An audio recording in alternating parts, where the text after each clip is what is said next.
आज का जो हमारा टॉपिक है वो है statics and dynamic system. Static system is a constitutes particle of a system remains at rest in particular microstate. It is called static system. The particle of the static system neither change their relative position in compartment nor do they move from one compartment to another. Static system जिनकी relative position change नहीं होती time के साथ, जो उन कि अगर microstate की टर्म में बात करें, the particle of A system remains at rest in A microstate means अगर वो एक पर्टिकुलर माइक्रोस्टेट में एग्जिस्ट करते हैं तो उसी में रहेंगे। That is called static system. For example, अगर मैं एक डाई को टॉस कर रही हूँ और डाई का जो अपर फेस है वो 6 आ गया, तो वो डाई जब तक उसका अपर फेस 6 ही रहेगा जब तक मैं उस पर कोई फोर्स नहीं लगा सकती। कि static system does not change their position, ये भी कह सकते हो, due to internal forces, but they can change their position if we apply only external forces. डाई को तब जब तक हम उसको छेड़ेंगे नहीं, उसकी पोजीशन, उसका अपर फेस क्या रहेगा, 6 रहेगा। तो टॉसिंग ऑफ ए डाई या टॉसिंग ऑफ ए कॉइन या throwing of a dice is come under static system. Dynamic system is a constituent particle of a system can move so that system goes from one microstate to another is called dynamic system। और ये changes कब तक होते रहेंगे dynamic system में, जब तक system उसकी मोस्ट प्रोबेबल स्टेट को एक्वायर नहीं कर लेता। Most probable state most stable state है और हर एक सिस्टम की टेंडेंसी होती है कि वो मोस्ट स्टेबल स्टेट को गेन करे। तो स्टैटिस्टिकल मैकेनिक्स में जो मोस्ट प्रोबेबल स्टेट है वो क्या है, कब आते हैं, इक्विलिब्रियम स्टेट में। और वो उसकी सिस्टम की, तो हर एक सिस्टम की टेंडेंसी होगी कि वो स्टेबल स्टेट गेन करे। अगर थोड़ा सा डेविएशन हो भी जाता है मोस्ट प्रोबेबल स्टेट से, तो मॉलिक्यूल्स की दोबारा टेंडेंसी होगी कि दोबारा वो पहले वाली स्टेट गेन कर ले। कि जो डिस्टर्ब से, अगर किसी हमने कोई फोर्स लगाया, कुछ फोर्स लगाया, इंटरनल स्ट्रक्चर की वजह से थोड़ी डिस्टर्बेंस आ गई, तो after some time particles will regain the same state या इक्विलिब्रियम स्टेट। तो जब वो डिस्टर्ब स्टेट से इक्विलिब्रियम स्टेट में आएंगे तो कौन सी माइक्रो जो पार्टिकल है, कॉन्स्टिट्यूट पार्टिकल, वो वन माइक्रो स्टेट से अनदर माइक्रो स्टेट में शिफ्ट हो जाएंगे। तो ये है डायनामिक सिस्टम, जिसमें the particle of dynamic system change their relative position within compartment and also go from one compartment to another, so that both the micro as well as macro state of the system change with time.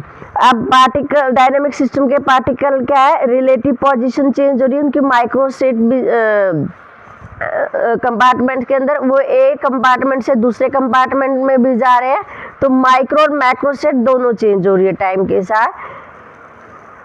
Dynamic system change on their own due to internal causes या forces, they can also changes due to external causes.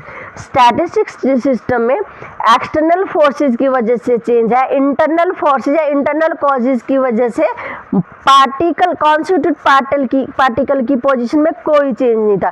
पर dynamic system में constituent particle की position ये microstate में change है, it can be due to internal causes और it can be due to external causes. Dynamic system का example है gas system. molecules randomly move करते रहेंगे, they continuously collide with the walls of the container as well as with the molecules. So change in the position, moment and energy take place if the system is disturbed by some external cause, then is left to itself, it tend to stay near a macro state with the maximum thermodynamical probability. अगर system most probable state में है और उसको हम किसी external कोज या external force की वजह से डिस्टर्ब कर देते हैं, तो मोस्ट प्रोबेबल स्टेट के नियर बाई जो मैक्रो स्टेट होगी उसमें शिफ्ट हो जाएगा और फिर कुछ टाइम के बाद वो दोबारा वही पोजीशन गेन कर लेगा जो कि मोस्ट प्रोबेबल स्टेट, क्योंकि ये उसकी नेचुरल टेंडेंसी है कंफर्टेबल जोन में जाने की.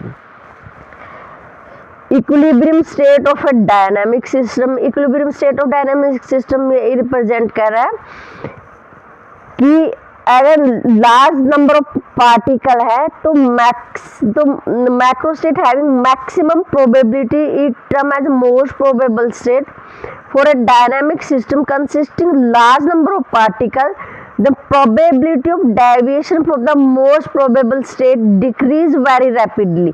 जितने ज़्यादा नंबर ऑफ पार्टिकल होंगे उसकी टेंडेंसी मोस्ट प्रोबेबल स्टेट में सिस्टम की रहने की ज़्यादा होगी और deviation from most probable state में उतना ही रैपिडली डिक्रीज होगा. जैसे जैसे सिस्टम के अंदर पार्टिकल बढ़ते जा रहे हैं तो अगर हम उस पर किसी कोई एक्सटर्नल फोर्स लगा रहे हैं, उसको डिस्टर्ब कर रहे हैं, तो अगर वो नियर बाई मैक्रो स्टेट में जा रहा है तो वो जितने ज़्यादा पार्टिकल है उतना ही कम डेविएशन होगा, मीन्स थोड़ा हाँ मैक्रो स्टेट में चेंज होगा. एप्रिशिएबल डेविएशन रेयरली अकर्स, क्योंकि पार्टिकल खुद नहीं चाहते कि उनकी कंफर्टेबल जोन से डिस्टर्ब वो खुद उस जोन में रहना चाह रहे हैं, क्योंकि every particle in nature have tendency to gain the stable state, to acquire stable state. और स्टेबल स्टेट क्या है? Equilibrium state. जो स्टैटिस्टिकल मैकेनिक्स में जो मोस्ट प्रोबेबल स्टेट है वो सिस्टम की मोस्ट स्टेबल स्टेट है.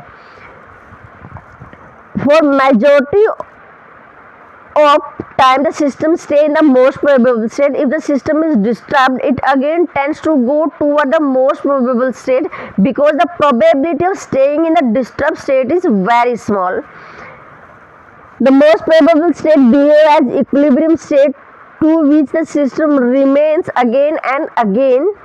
It means that behavior of the system in general represent its property in the most probable state. अगर पार्टिकल बिल्कुल कम है तो जो सिस्टम है, the fraction of time spend by dynamic system in a particular macro state is proportional to the thermodynamical probability of macro state. अगर number of particle कम है तो जो नियर बाय डिस्टर्ब्ड स्टेट है उनमें कॉन्स्टिट्यूट पार्टिकल की रहने की पॉसिबिलिटी ज़्यादा हो जाएगी. नंबर ऑफ पार्टिकल तो जो ये मोस्ट प्रोबेबल स्टेट का कंसेप्ट है इक्विलिब्रियम, ये लार्ज नंबर ऑफ पार्टिकल पे एप्लीकेबल है. अगर नंबर ऑफ पार्टिकल्स कम है तो क्या होगा? Probability of remaining in deviated microstate will be significant.